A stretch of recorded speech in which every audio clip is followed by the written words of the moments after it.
Don't miss the show. Ne manquez pas le spectacle. Il y a plusieurs années, j'ai vu un film qui m'a profondément marqué.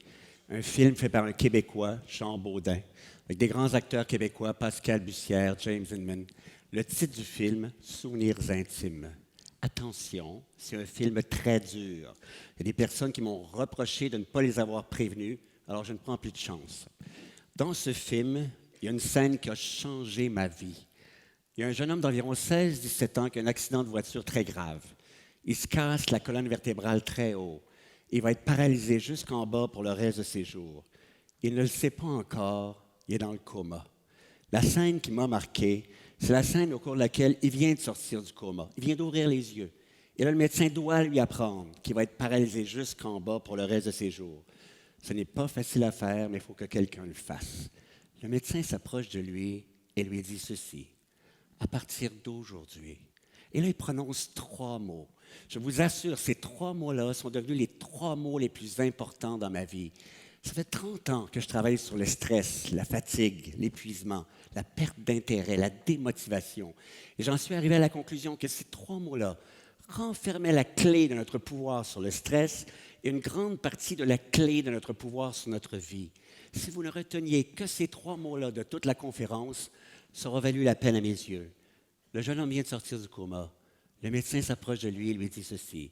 À partir d'aujourd'hui, tu vas aller placer ton attention, 3 mots, placer ton attention sur la région de ton corps qu'il y a entre la base de ton nez et ta lèvre supérieure. Zoom! Et tu vas découvrir toutes les sensations que t'apporte cette partie de ton corps. Les picotements, les chatouillements, les engourdissements.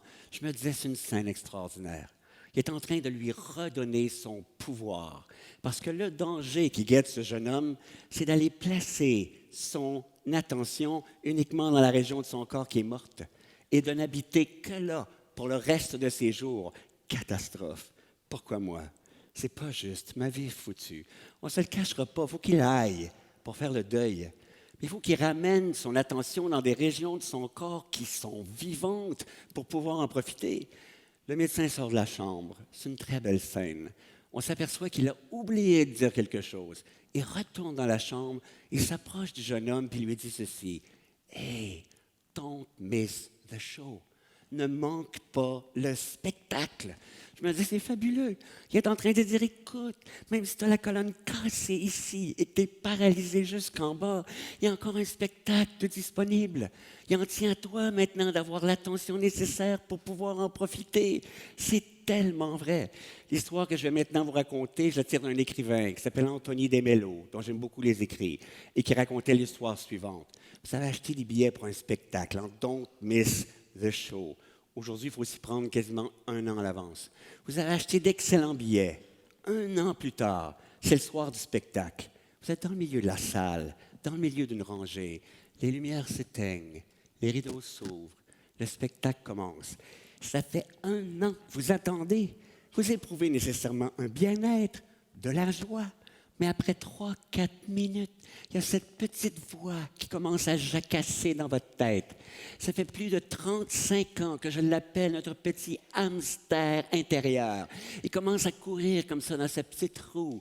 Et là, il fait « Est-ce que j'ai verrouillé ma voiture? » Et là, ça court, ça court. Je ne peux quand même pas me lever tout de suite. Je suis dans le milieu de la rangée. Il fait noir, je vais déranger tout le monde. Ça court, ça court. Vous avez hâte que l'entracte arrive. Vous trouvez même que ça ne passe pas vite, même si ça fait 1 an que vous attendez. L'entracte arrive. Vous vous précipitez vers votre voiture. Elle était verrouillée. Mais vous avez manqué toute la première partie du spectacle. Pour une seule raison, parce que votre attention était ailleurs. Vous êtes en vacances, sur le bord de la mer. Vous vous bercez doucement dans un hamac. La température est idéale. Il y a une petite brise qui caresse votre peau. Vous écoutez le bruit des vagues, c'est comme une musique. Il y a même une paille qui part de votre bouche et qui descend dans un verre de quelque chose que vous aimez. Et là, en vacances, sur le bord de la mer, dans un hamac, le petit hamster commence à courir. Il fait « Je recommence à travailler dans 3 jours. » Instantanément, c'est le syndrome du ballon boule. le ballon dans l'estomac et la boule dans la gorge. Pourtant, c'est la même température, la même brise, le même hamac, la même paille, la même vague. Que s'est-il passé? Une seule chose, c'est là où est rendue votre attention. C'est une question fondamentale. Plus je vieillis, plus je trouve que le spectacle, il est court. Ça fait 30 ans que je soigne des personnes qui ne fonctionnent plus au travail.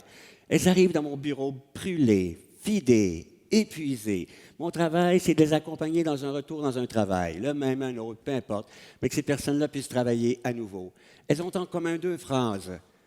La première, je ne sais plus qui je suis, identité, je ne sais plus où je vais, sens. Et on travaille ensemble à partir d'une question. Qu'est-ce qui fait que la vie vaut la peine d'être vécue? Et d'une réponse. Ce qui fait que la vie vaut la peine d'être vécue dépend de là où je place mon attention. Est-ce qu'elle est accaparée par le hamster? Je suis nul, j'y arriverai jamais. Ou si elle est sur le spectacle, l'enfant qui raconte sa journée, la compagne qui rit, les sensations que j'éprouve. Pour profiter au maximum du spectacle, je dois découvrir où est mon attention. Elle ne peut pas être à 2 places en même temps. Et pour découvrir où est mon attention, je dois m'arrêter. Il y a 2 mots qui m'aident à m'arrêter. Vigilance, conscience. Où est mon attention?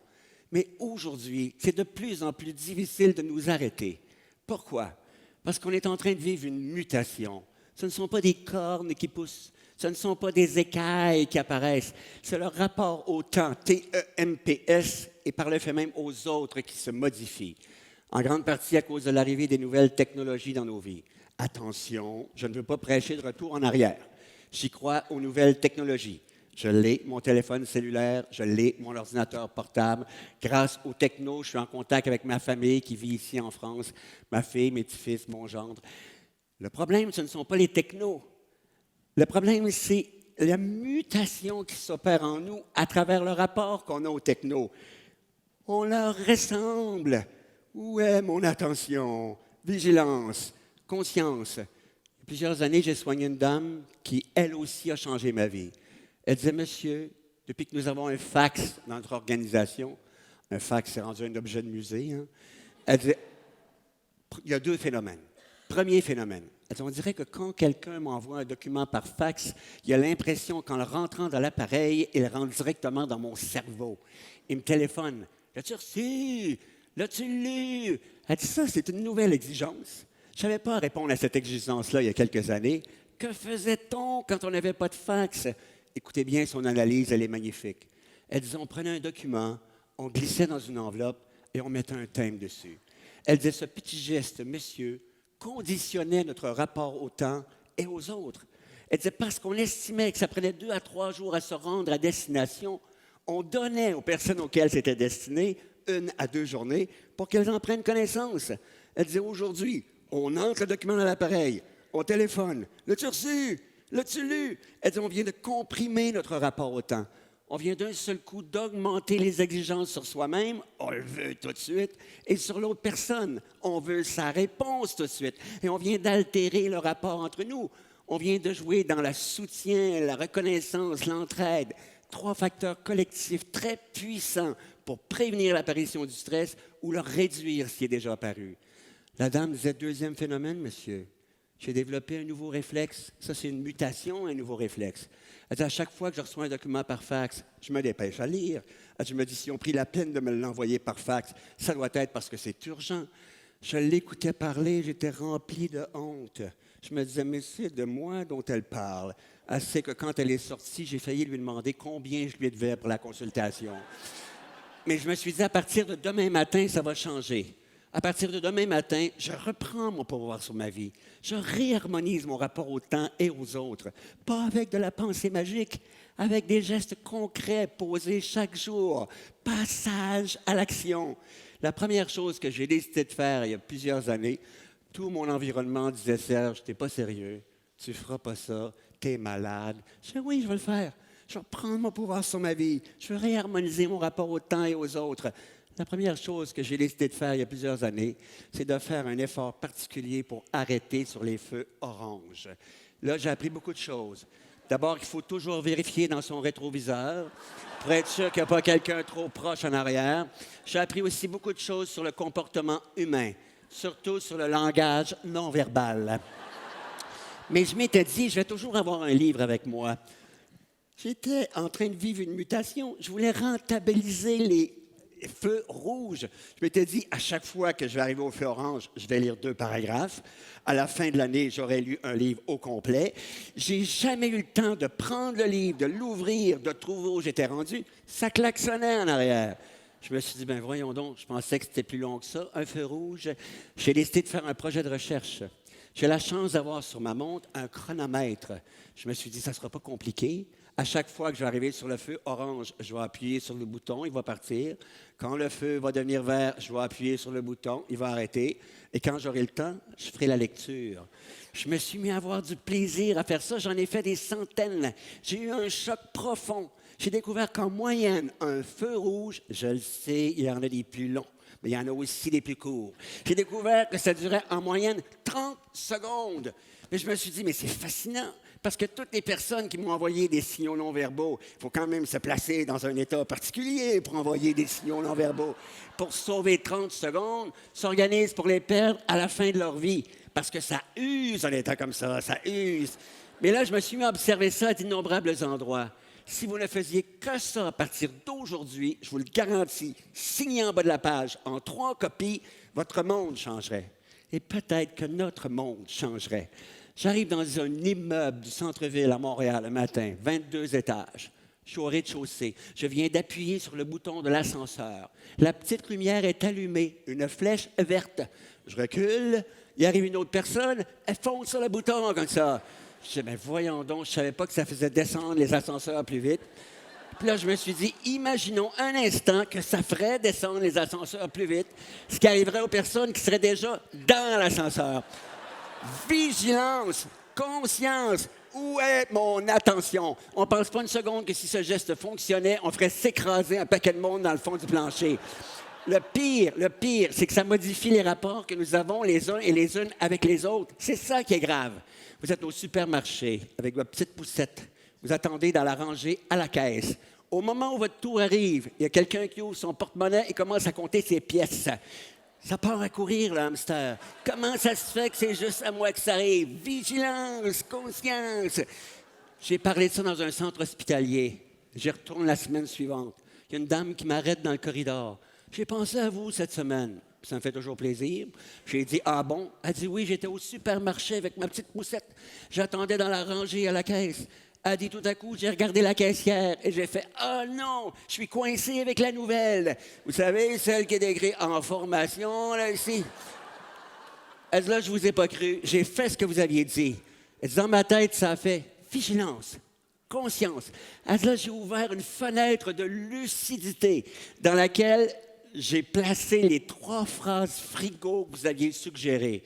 Pourquoi des phrases frigo? Parce qu'on devrait les coller sur la porte de son réfrigérateur pour les voir souvent, afin qu'elles imprègnent notre neurologie. Première phrase frigo. Reviens ici. Reviens ici. Ramène ton attention sur quelque chose de concret. Ta respiration. Tu es au supermarché, là. Deuxième phrase frigo. À qui je fais mal? À qui je fais mal? Je suis au supermarché avec ma petite poussette. La seule personne à qui je fais mal, c'est à moi.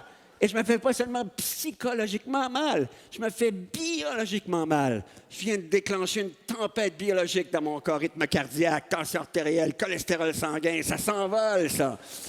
Troisième phrase frigo, c'est une question. Je l'emprunte à un auteur dont le prénom est Écart, le nom de famille Tollé. Il a écrit un livre qui s'appelle « Le pouvoir du moment présent ». Je ne suis pas sûr d'avoir saisi tout ce qu'il y a dans le livre, mais il nous propose une question magique, une des plus profondes que j'ai jamais entendues de toute ma vie. Je l'utilise plusieurs fois par jour. Ne me croyez pas, utilisez-la. Et c'est la question suivante. Ai-je un problème en ce moment? La partie importante de la question, c'est en ce moment. Je suis au supermarché avec ma petite poussette. Ai-je un problème en ce moment? J'ai parlé de ça dans une usine. À la fin, il y a un jeune couple qui s'avance vers moi. Monsieur dit, ce soir, monsieur, je me suis réveillé. J'ai honte de vous raconter ce que je vais vous raconter, mais peut-être que ça va être utile à d'autres. Nous, on a un nouveau-né. On a chacun notre nuit pour donner le biberon. Il dit, la nuit dernière, c'était mon tour. J'avais mon bébé dans les bras, comme ça. Je trouvais qu'il buvait tellement lentement. Là. Je me suis mis à pousser sur le sac, comme ça. Puis je suis allé chercher une paire de ciseaux pour couper la tétine pour que le trou soit plus grand. Dans une école, il y a une femme qui est venue me voir, rouge comme une tomate. Elle m'a dit, monsieur, moi aussi j'ai honte, mais peut-être que ça pourrait être utile à d'autres. Elle dit, moi j'ai un petit bout de chou tous les matins, l'habiller, c'est l'enfer. Et mettre ses pantalons, son chandail. Elle dit, je pète les plombs tous les matins. Elle dit, j'ai trouvé un truc, je l'habille la veille. Elle dit, est-ce que je pourrais avoir votre opinion? J'ai dit, avec plaisir, madame. J'ai dit, moi, j'aime bien séparer le jour de la nuit. Ça se pourrait qu'il soit un petit peu mélangé. Elle dit, avez-vous un truc? J'ai dit, oui. Pourriez-vous vous lever 15 minutes plus tôt? Elle a fait, Les enfants apprennent par modélisation. Quel genre de modèle sommes-nous en train de fabriquer et d'offrir? Ne me croyez pas. Ne croyez rien de ce que je vous ai dit. Faites-le. Reviens ici. Reviens ici. À qui je fais mal? Ai-je un problème en ce moment? Et surtout, don't miss the show. Merci beaucoup pour votre attention. Merci beaucoup.